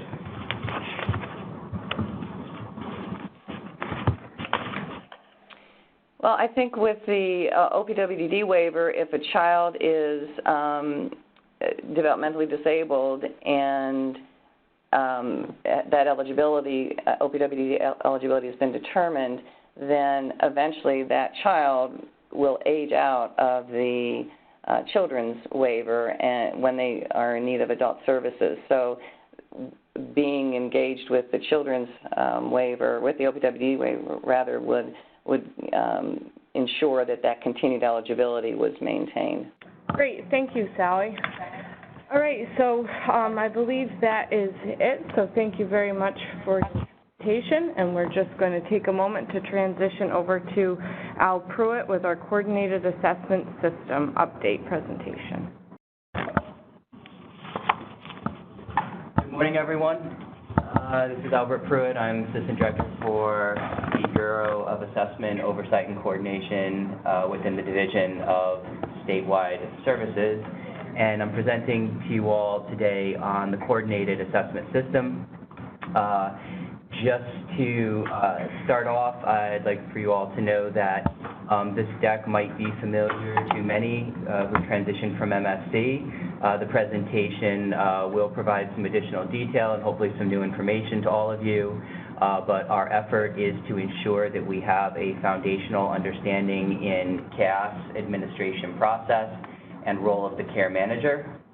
And so this information has been shared with MSC and care managers now since April of 2016. And it's part of a parallel effort being taken with CCO, care management, administration, and leadership as well to ensure that we have, again, a clear understanding of roles and responsibilities associated with completion of CAS assessments. So to start off, we are actually over 40,000 assessments now that have been completed statewide. We implemented originally with those residing in certified settings, and then transitioned in those who live independently in the community, those who self-direct, and then most recently in January of this year, 2019, we implemented with those who are newly determined eligible adults. So just as a quick reminder to all of you, the CAS is OPWDD's functional needs assessment tool. That is the tool identified to be included in the person-centered planning process, and that is in regulation. The CAS is only administered to those who are 18 years old or older. And so as we've folded in our newly determined eligible adults, I will be talking to you about how the process with respect to the role of the care manager is different than those from the bullets above, which are people who are existing in our service system, having that initial assessment completed for them. Before I get into a walk down memory lane of the administration process for CAS, I want to just quickly talk to you about the workforce. We do have a bifurcated workforce compiled of both state and contract vendor assessors. There's over 100 assessors statewide. Our contract vendor is Medicaid Choice, also known as Maximus. And both workforce have qualification of QIDP, Qualified Intellectual Disability Professional, and also have direct experience working with OPWDD. Those workforce both have the same training and process and protocol expectations as CAS assessors. So for a person who is existing in our service system, this is a person who is enrolled in waiver service, and you may likely have on your case list, they're receiving care management services. The process starts with you. The CAS assessor will be reaching out to verify or confirm contact information for actively involved family member or legal guardian.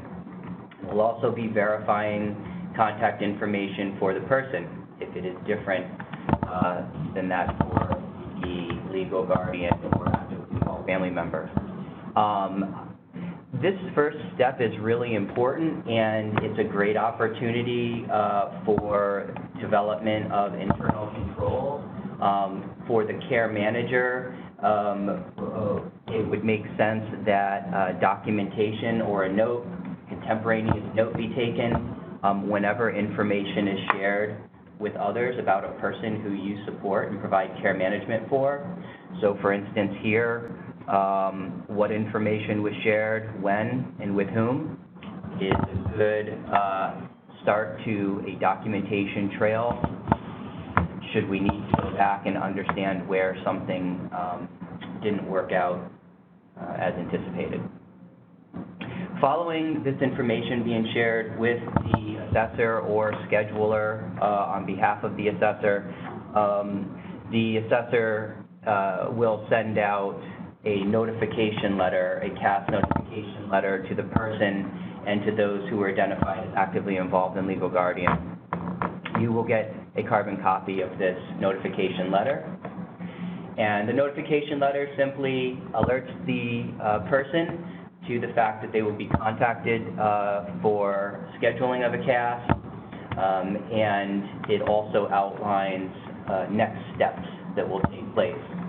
There is additional legal language in the notification letter, and we are currently reviewing that with legal counsel to see if it needs to be modified now that we are through the bulk or at least half of our existing population, and moving more so into those who are new to adult services, or I'll call them transitioning to adult services as well. After the notification letters are sent, the assessor will reach out to the person and or the residential supports to identify date, time, and location that is most convenient for the person. It is a very person-centered scheduling process, starting with the person who receives our services at whatever level they are able to participate or contribute. That information is then discussed and reviewed with the residential support, whether it's certified residents or natural support, and then it will be shared with you. And your role as care manager then is to ensure that others who might need to be informed or participate are also made aware, and then that effort should be coordinated by you with the assessor. So if the date, time, and location doesn't work for a particular natural support that needs to be present, then the expectation would be that you're reaching out to that natural support, identifying a alternative date, time, and location, and then working with the assessor to maintain, again, that person-centered approach, but ensure that those who need to be present have that opportunity to be present. As you're also aware of that initial contact, and then again, after receiving the notification letter, that there's a process that's playing out, it makes sense to begin also collecting documentation that you know will be important to the assessor at as one of the last steps in the assessment process. making sure that that documentation is going to be available for the assessor at that date, time, and location, or directly following thereafter. So working closely with others, providing services, working closely with the family, you will have an awareness of the types of documentation that are specific to that individual, as well as the significance or importance that they play in the person's life and or understanding of their needs. So I'm going to give you a quick example. If you're aware that a recent clinical assessment has been completed, or you're aware that a psychological evaluation has been updated but not distributed to all involved, it is important to secure that documentation and ensure its availability to the assessor so that the assessor will have an awareness of any potential change in needs and have most recent documentation available. Once the assessor has confirmed the date, time, and location, shared that with you as care manager, and there is no need to make modification to or adjust that date, time, location, the assessor moves forward with assessment, confirming with you, often in advance of that, again, to make sure that documentation is made available following assessment, but also to ensure that there hasn't been any changes in the person's life that might result in a need for a rescheduling. The interview observation of the person will include those others who need to be present. If we have a legal guardian who has expressed interest in being present, it will include a legal guardian. If the person has expressed a desire to have others present for comfort or support, they will also be present for that interview observation. All parties will be preset to understand their roles. The assessor will direct all questions or conversation directly to the person, and then each other party present will be provided separate opportunity to provide additional input. But that initial interview observation of the person is a conversation or interactions directed to the person by the assessor. Following that interview observation, we will have interviews of those who work very closely and know the person well. Care managers, you should all also have an understanding or awareness of who these people might be, whether they are in various settings or otherwise. It's important to know if there's an individual on your caseload, who are people that are close to that person and know that person well, and that can be part of that initial coordination effort to ensure that those are people who are also involved in the interviews by the assessor.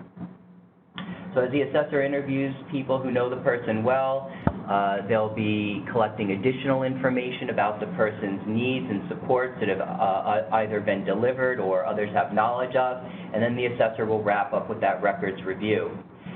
The graphic in front of you is circular because the communication can move in both directions here. Oftentimes in the real world, the assessor will learn information from the interview of knowledgeable persons that might bring them back to the person or back to the records following that record review step. Following record review, the assessor may also need to circle back and interview others who know the person well, depending on the nature of the information that was learned through the record review. And then finally, after that third step has been completed, all information has been collected, the assessor does work to finalize the assessment as quickly as possible following interviews and record review.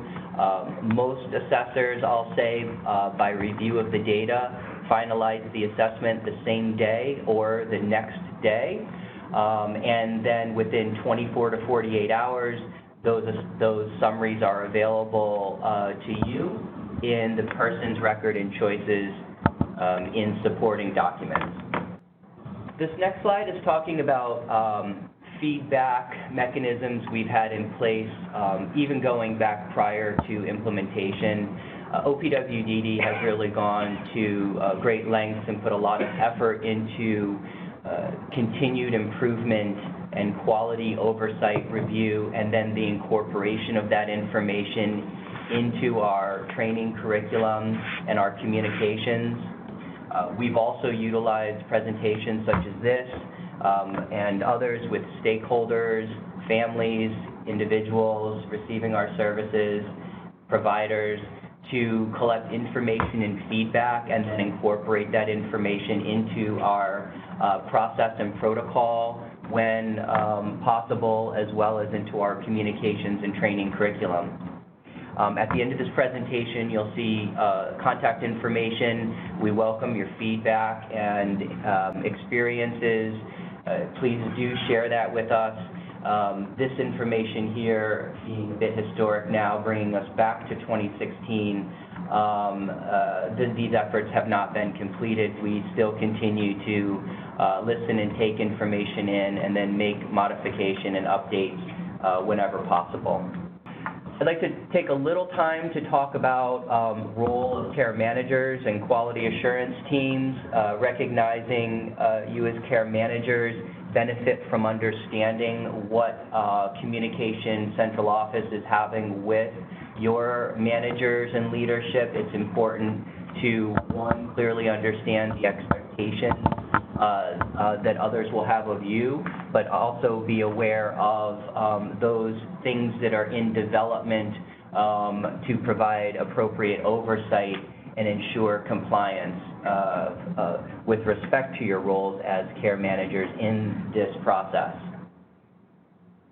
So one of the key points that I really can't stress enough is in bold here on this slide, relating to coordinating participation of key people for the interviews. This information, identification of those actively involved and legal guardians, is not available in the choices system, is not available to the CAS assessors. It's something that only you would have. It's also information that can be dynamic and change over time. The nature of a relationship that a person might have who's receiving our services with a family member may evolve or change as their needs evolve and change.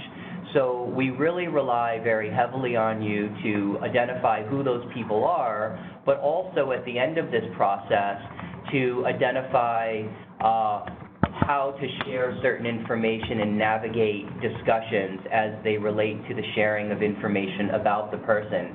Remembering that people who receive our services have various levels of independence in decision-making as it relates to aspects of their life. Some people make decisions day-to-day for themselves, while other more complex decisions require input from family, while some people rely almost exclusively on family for decision-making. And all of that should play into how you're reviewing the information, discussing and sharing as well. And so we leave it to your discretion, and it is your responsibility to work to coordinate participation of those people, both in the interview and in the reviews of this information.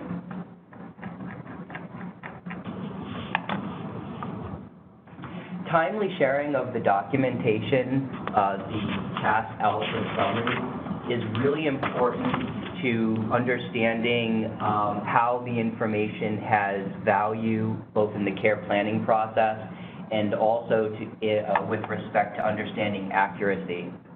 I'm going to give you I want to share with you how, for our existing population, this differs from our net new, as I walk through this slide with you. For those people who transitioned into CCO from MSC, and for those who were receiving waiver services prior to moving into CCO, we are asking that you work to review the summaries within 30 days of them being made available to you. We recognize that not all care managers currently have choices access, but care management supervisors should, or others within the CCO that you're working closely with. So as you're aware that people are being identified for CAS, that should be something that you explore to ensure that you're able to review those CAS summaries timely with the family, with the individual, with their supports as appropriate. For a person who's new to OPWDD services, a newly determined eligible adult, 18 years or older, the CAS will have been completed prior to you coming on board. So the CAS is being completed for a newly eligible person directly following eligibility. And so when the person is enrolled in your CCO, the CAS will be available for your review and inclusion in the development of your life plan and in your person-centered planning process. So the expectation and difference in review of the available summaries for a person who is newly eligible is that we're counting 30 days forward from their enrollment in the CCO. And that's in contrast to a person who was already receiving our services. We're expecting then that those summaries be reviewed 30 days from their availability. And if you're unsure if they've been reviewed yet or if they were, CAS was administered prior to your being assigned a person on your case list, it never hurts to take a look at those CAS summaries and review them with the family, the person, their supports as appropriate, and document that action. As you're reviewing these summaries, the purpose is for informing the person-centered planning process, the development of the life plan. To give you a couple quick examples of how you would do that, there's information in the CAS that relates to safeguards. That's an excellent opportunity to review your life plan if it's already been developed, to see if there's a need for addendum or if additional context should be applied to better understand a safeguard or a health and safety need. Person prefers change is a number of items in the CAS. Only the person can provide that information, those responses to the assessor. Those should be explored with the person, whether it's felt strongly that they're already understood or not. The additional context is always helpful in understanding where there might be a change in the person's interests. Individual and family goals should also be looked at closely and explored. And lastly, areas for additional assessment if needed. So what does that mean? When you're looking at the CAS summaries, you'll see a number of areas in a person's life. Some are health and safety focused, some are very much care planning related. And the connections between this information aren't made for you. It's a great opportunity to take an approach that I'll call leave no stone unturned.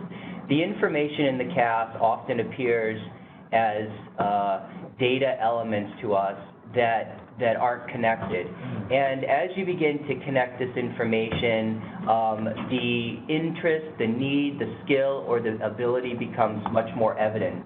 As you talk with people who provide support to the person, as you talk to the person, their family, you really begin to provide the context that's necessary for fully understanding the strength, need, skill, or ability. And I'm just going to give you a couple of quick examples to help illustrate what I'm talking about here. In the CAS, you may see information such as the person requires a particular level of support with an ADL, and we'll say it's with dressing upper and lower body. You might see that the person has a diagnosis or reports depression. There may also be pain reported, and the person might be at risk of losing their employment. The general tendency that we all have is to draw conclusions based on the information provided. And it's natural to assume that this person may have pain that has led to some depression.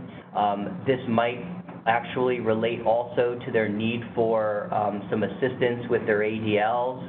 and then ultimately explain why the person is at risk for losing their employment. Maybe this is a person who's chronically late for work.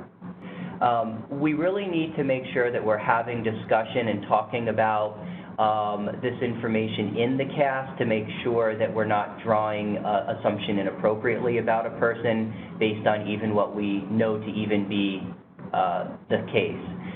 It might be that the person's depression is well managed, that the pain is something that does need to be further explored because we do have PRN use on board, over-the-counter medication as needed, but it's not hitting the mark for the person.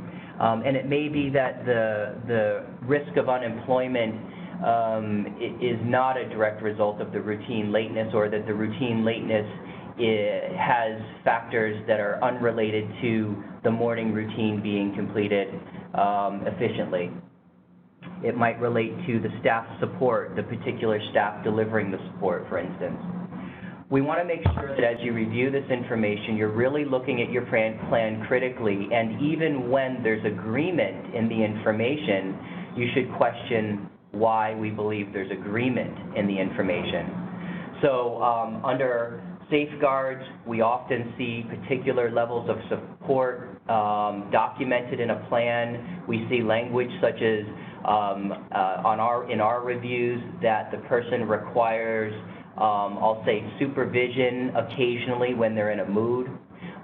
Those types of statements are very general and may at times, maybe not this particular example, work for us in terms of ensuring that appropriate health and safety needs are being met.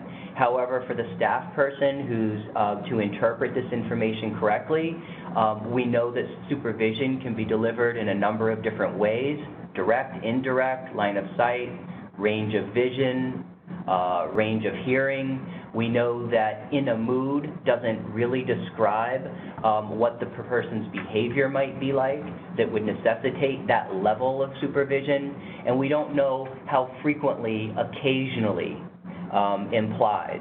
So if that's subject to holidays or contact with other individuals or staff or family members, that really does need to be teased out to understand how to deliver the appropriate supports and services. All of this information should be documented in your note, which should accompany the review of the CAS summaries. After you've reviewed the CAS summaries and you've documented the discussions that have taken place, any follow-up actions that have been identified as necessary or important, this information can be shared with us and very helpful in resolving an issue or concern with respect to accuracy or understanding of the information as it is captured in the CAS summaries. You can email us directly at coordinated.assessment if you have a question or concern. You can also call us at the number listed on this slide. Family members may also, and people receiving services, other staff and providers may also utilize this information to reach out to us. Regardless of whether or not you initiate the contact or a family member or other provider initiates the contact with us, we will be looping back to you to include you in the resolution process. We may also be reaching out to you for documentation of the review of the CAS summaries in order to have that additional context that helps illustrate for us where the specific concern is and what information should be included in understanding what is being proposed or what is being called out as solution. So I'm going to move on to the next slide, but what I'd like for you all to know as well is that if you go on the OPWDD website, which has recently been updated, we have a number of forms and guidance documents there that will support your thorough understanding of both your role as well as the concern review and resolution process. We recently updated the FAQ as well as a form that families and care providers, care managers can use to help ensure that all the information is provided in order to move efficiently through the resolution process. So I do encourage all of you, if you haven't been there, to definitely check out the website again and look at the forms that are available. All right, on the deck in front of you now, you should see that there's steps outlined again for addressing CAS summary questions and concerns. There's a few bullets here that let you know that we do like to see the note documenting review of the CAS summaries. Again, documenting that the summary was reviewed is not enough, and documenting that a response or a particular item is believed to be wrong, as well as telling us that what you believe to be the correct response, is not sufficient context and understanding. We want to be sure that if there's an interpretation issue, that we're able to quickly and efficiently address that concern and provide you with the additional information you need so that you are also well informed and able to share that information with others. The documents that were made available to the assessor may be requested. Sometimes it's helpful to see what documentation the assessor was looking at to better understand how certain conclusions may have been drawn, or to provide additional context, again, to the issue or concern.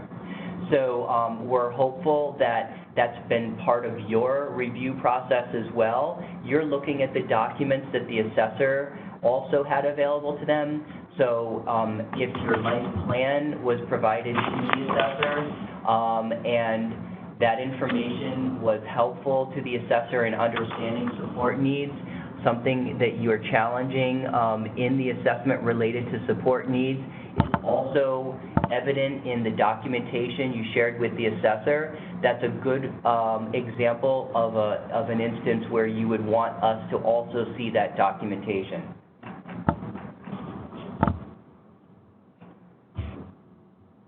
The quality assurance efforts that we're taking both in the review of these summaries and in the workforce have been in place since implementation, although they have evolved significantly over time. We've seen excellent results from both our survey and oversight of the CAS assessors. Currently, we are reviewing over 100 assessments a month as part of our quality assurance efforts. Anything that's learned from those reviews, if systemic in nature or if suggesting that additional training or development or modification of our training be created, we are leveraging those reviews to make improvements in those areas. If we're seeing trends or regionally or patterns with specific assessors, that is opportunity for us to reach out to those assessors for retraining and support to ensure that we're hitting the highest level of accuracy in our work. We currently have a standard of 95% or better with our accuracy reviews for all assessors. Below 95% for us is something that we call out to the operations teams, as well as the particular areas that the assessor might be requiring some additional support or training in. But ultimately, as you bring forward concerns to us, we're also utilizing that opportunity to reach out to those assessors involved, continue review of those assessors' work, and then make improvements where necessary. I'm going to pause now to talk with others here and see what questions came in. Okay, we have a few questions that came in. If questions come up after the presentation, please feel free to email us at coordinated.assessment. That's acceptable to you all as well? Thanks. And then if tonight, you're still thinking about this presentation and maybe having trouble sleeping and want to get back to us, you're always welcome to give us a call or email us again. I'm going to rip through a couple of these. I think we can get them all done in this time that's been allotted. If the care manager doesn't have a copy of the recent physical available at the time of the assessment, is the CAS assessor able to personally attain it? No, the CAS assessor is able to only attain documentation that's available either at the assessment or via the care manager. So if the person resides in a congregate care setting in a certified residence and the residential nurse has a medical chart on site, the CAS, you don't need to make copy of that. We would consider that, of being made available to the CAS assessor. So you don't have a copy of the physical, but there's one at the residence, then that's fine. We would just want to make sure that that chart was available to the assessor the day of that assessment or directly thereafter. If it's at a family's home and the family has records, again, it's just ensuring that they've had some lead time to maybe dig it out of their file cabinet to have it available. But the CAS assessor is not able to, for instance, contact other medical professionals or community clinicians and request that those documents be shared. Recently, care managers have not been getting dates of interviews. That's a broad stroke generalization. I'd like to ask that any care manager who has experienced this or has not feels that they have not been notified of the dates of an assessment interview, you should be talking with your supervisor immediately, and if it's happened one time, I apologize. We need to know about this in order to do anything about it. So you're also welcome to bring those to our attention, but I would also strongly encourage you to utilize chain of command. At point of contact, assessors should also be sharing information for how to access their supervisors. So all CAS assessors have supervisors that are also available and interested in ensuring that their assessors are following process and protocol and also professional. And so I know they would be very interested in hearing this feedback. So I would just ask that if you felt that you have not been notified, you can certainly share that with your supervisor, or you're welcome to share that with the assessor supervisor. And if you're not getting appropriate response, you're welcome to contact us as well. Does the CAS assessor need someone present to complete the interview with the person? So this is a bit nuanced. If a person is independent in the community, no, the CAS assessor does not need anyone with him or her to conduct the assessment. CAS assessors are not custodians. They are not responsible for the health and safety of the individual. So if the person resides in the community, however, with support, then there does need to be support on site. So if a person was being interviewed in their certified residence, the residential staff can't take a break and go out to lunch while the CAS assessor's there, there does need to be someone on site. But the CAS assessor is able to be alone with the person, and that's absolutely appropriate. So I hope that answered the question regarding being interviewed alone. It really depends on the person's level of independence, whether in the community or in a supervised setting.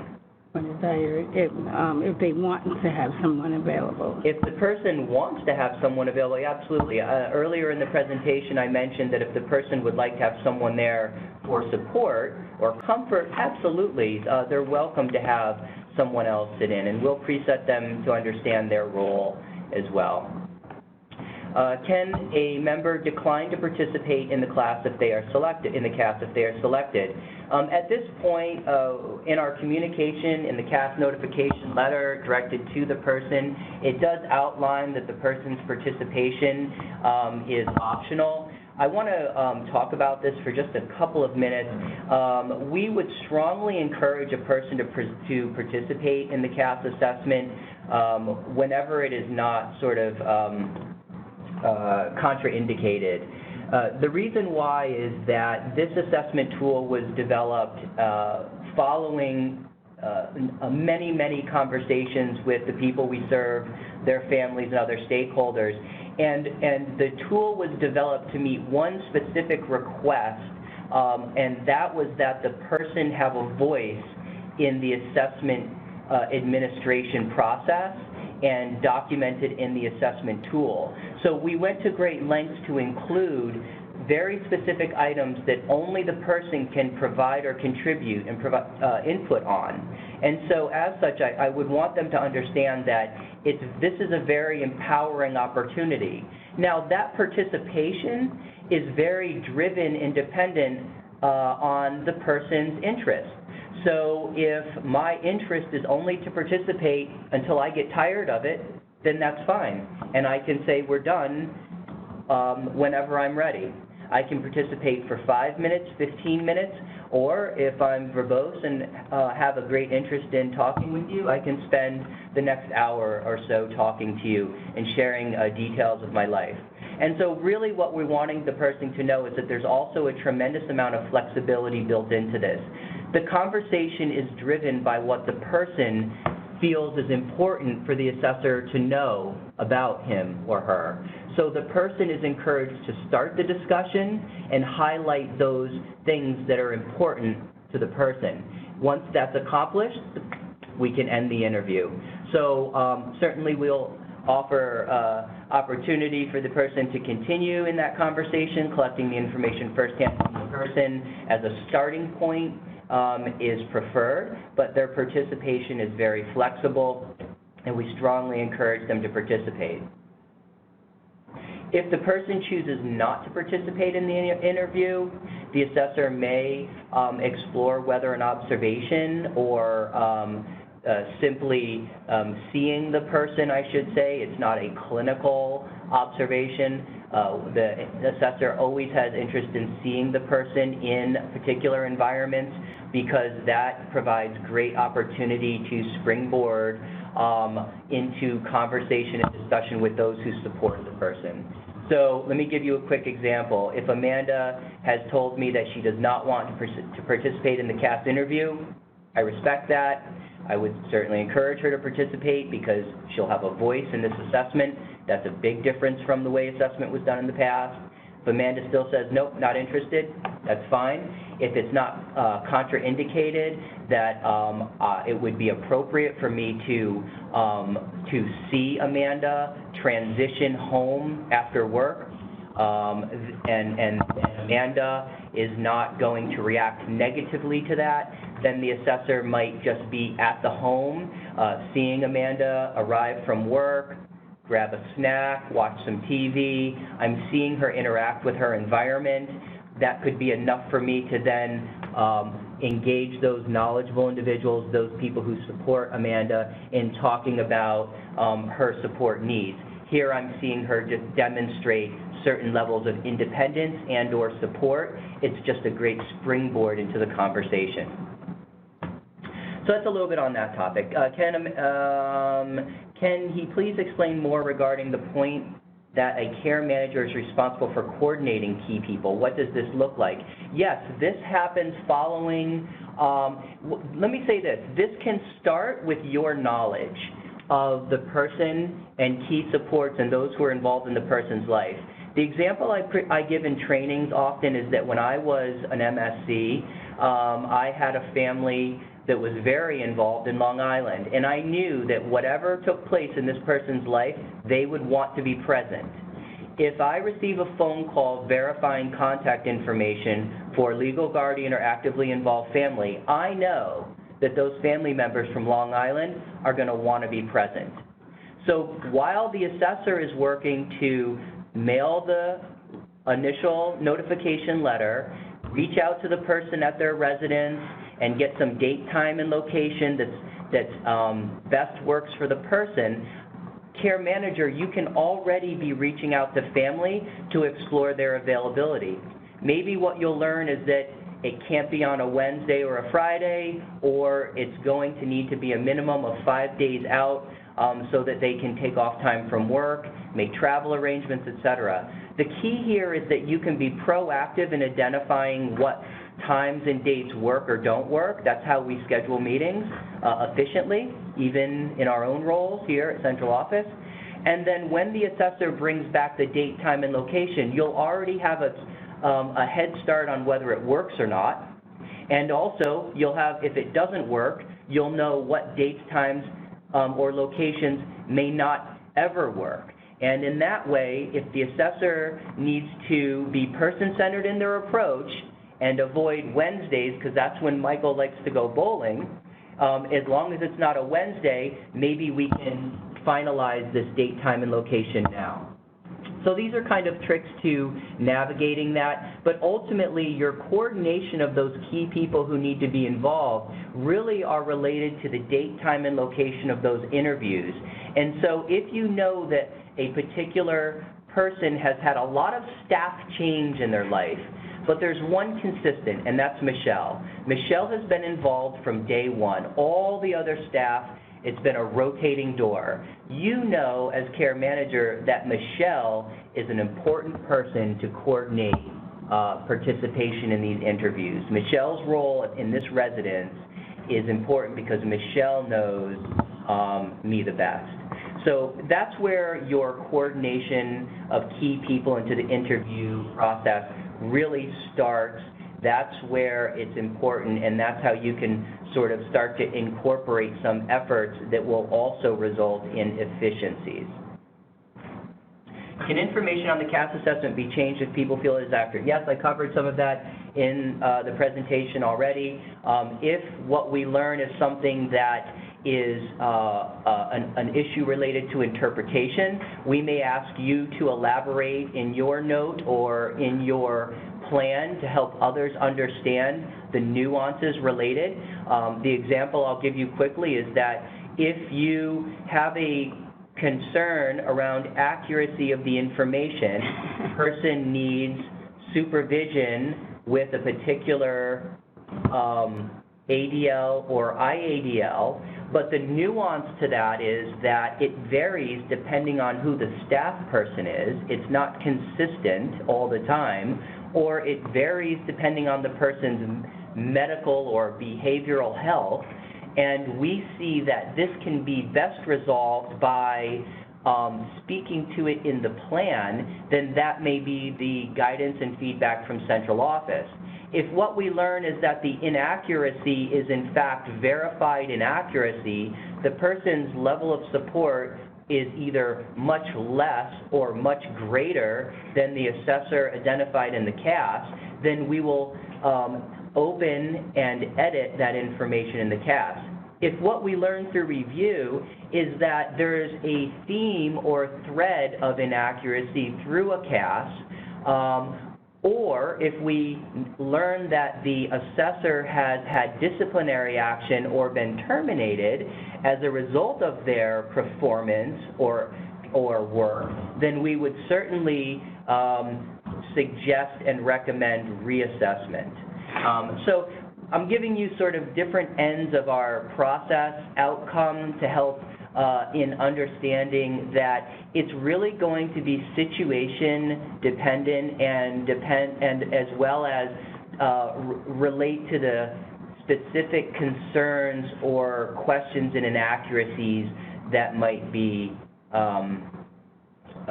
concluded following our reviews. Okay, last one is, has it been decided when the CAS will replace the DDP-2 in terms of determining level of service need for the person as well as PRA? No, it has not been decided when specifically the CAS will replace the DDP-2. And with respect to level of service need, that is different. However, it is a component of the DDP-2. Currently, the DDP-2 does a number of different things. As we see in this last, as well as the PRA, the DDP-2 does does play a role in PRA.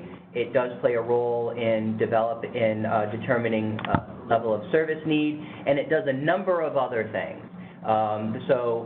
In order for the CAS to fully replace the DDP2, it's going to need to be able to do all of those and more.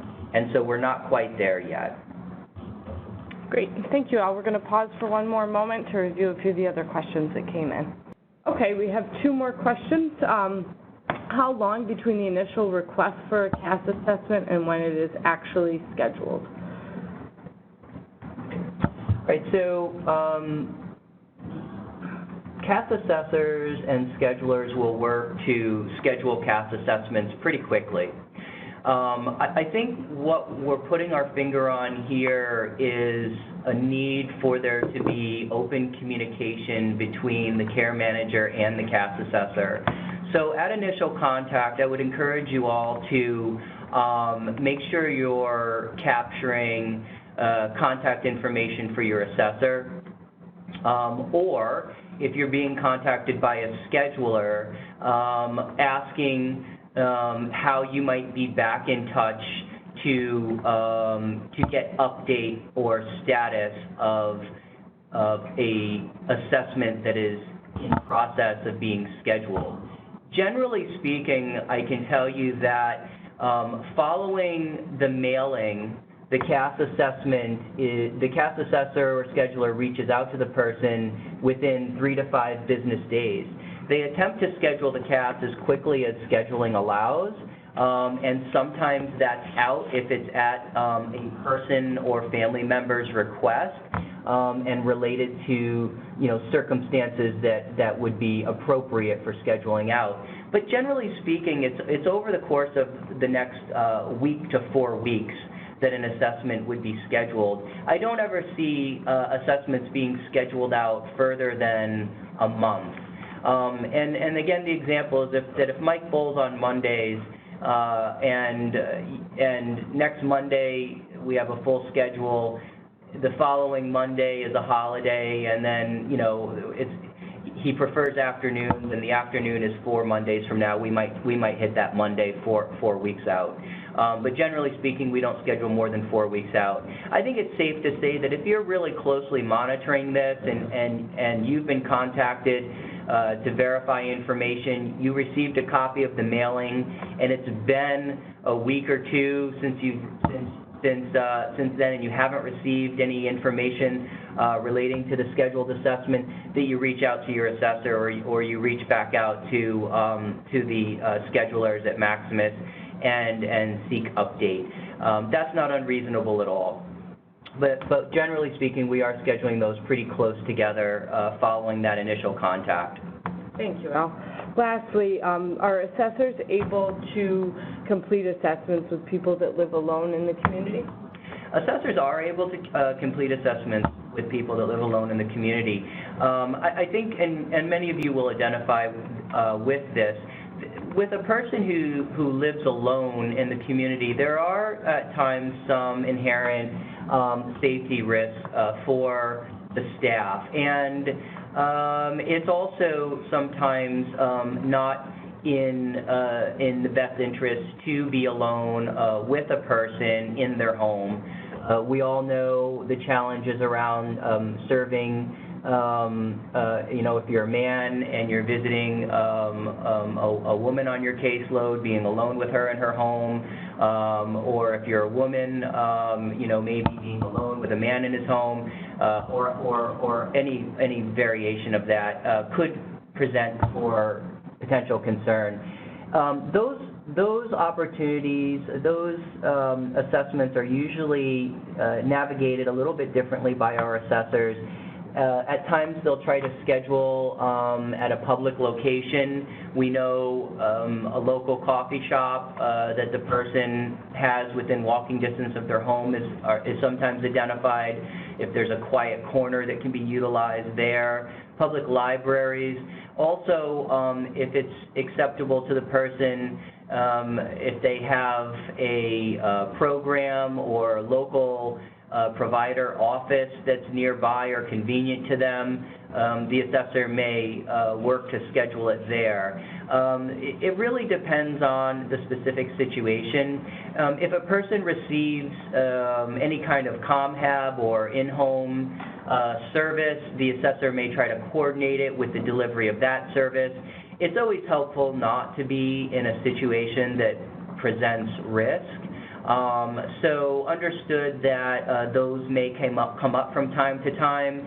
I think you are, as care managers, also an excellent resource that could be available to the assessor for completing assessment alone in a person's home. You have a need to also see the person periodically. That could be met, as well as it could be a great opportunity to learn to collaborate with the assessor on those appointments. If the person is very adamant that the assessment or expressing preference, strong preference, that the assessment be completed in their home. So I think we need to be flexible and take it case by case, and really there's a number of different ways to peel that potato. Great. Thank you very much, Al. Thank you. Okay, so our last slide we can pull up in a moment, but we just want to take the opportunity. We are going to end 15 minutes early today. I want to thank everybody for taking the time out today to participate. This is a long conference, so we've had really great attendance at the past two conferences, and we hope that they are useful and that you're able to apply the information that you gain in these conferences towards performing your job to the best of your ability. Our next conference will be on September 11th, so I'm just going to scoot ahead to that last slide. It will be on September 11th. A reminder, we do record these and post them to our website, and that will be available usually a week from the time of the presentation, and we can share that. The materials are in the most recent advisory that can be found on the web page, and to register for the September 11th conference, just go to SLMS and search, and you can find it there to register. Thank you very much. Hope you have a wonderful afternoon.